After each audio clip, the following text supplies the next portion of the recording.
কত কিছু চাইলাম, পাইলাম না, দিল না আল্লাহ। বলে না আপনার সব দোয়া কবুল, তবে কবুল হওয়ার 3টা সিস্টেম আছে। কয়টা? চান্দুল্লাহর ভাইয়েরা মনে থাকবে কয়টা? আপনি যত দোয়া করছেন সব কবুল, কারণ আল্লাহর কাছে কিছু চাইলে আল্লাহ ফিরাইয়া দিতে জানে না। আল্লাহ জানেই না কেমনে ফিরাইয়া দিতে হয়। সুবহানাল্লাহ কোন?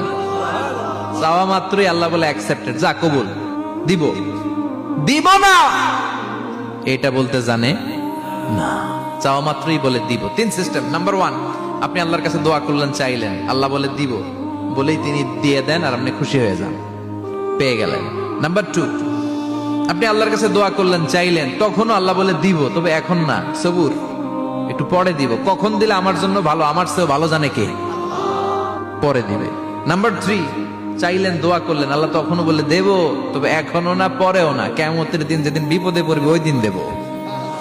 যেদিন তোর বাবা তোরে চিনবে না, তোর মা তোরে চিনবে না, বন্ধু বন্ধুরে চিনবে না, পীর সাহেব মুরিদরে চিনবে না, মুরিদ পীর সাহেবরে চিনবে না, ইমাম সাহেব মুসল্লিরে চিনবে না, মুসল্লি ইমাম সাহেবরে চিনবে না, কেউ কাউরে চিনবে না। ওই কঠিন দিনে তোরে আমি বাঁচাইয়া দেব। তাই দোয়া যা করছেন ছোটবেলা থেকে আজকে পর্যন্ত, লস হয়েছে না লাভ? লস না লাভ? এজন্য বেশি বেশি দোয়া করার দরকার আছে না?